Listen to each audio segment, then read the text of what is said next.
মালদা থেকে মাত্র 14 কিলোমিটার দক্ষিণে গৌড়ের পথে যেতে পড়ে একটা ছোট্ট গ্রাম রামকেলি।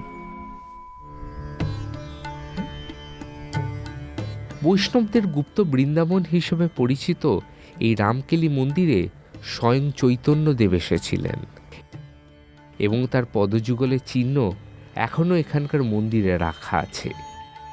রামকেলিতে রূপসাগর, শ্যামকুণ্ড, রাধাকুণ্ড, ললিতাকুণ্ড, বিশোধাকুণ্ড, সুরভিকুণ্ড, রঞ্জকুণ্ড ও ইন্দুলেখা কুণ্ড, এই 8টি কুণ্ড দ্বারা সেই পদচিহ্ন পরিবেষ্টিত আছে।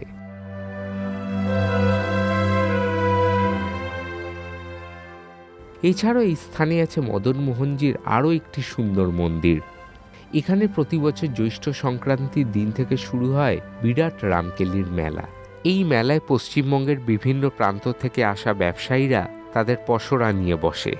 পশ্চিমবঙ্গের বিভিন্ন জেলা এমনকি বাংলাদেশ থেকেও ভক্ত দর্শনার্থীদের ভিড় জমে এই মেলায়। সারা দিন ধরে চলে কীর্তন। গ্রামবাসীদের মনোরঞ্জনের জন্য যাত্রাপালার আসরও বসে এই সময়।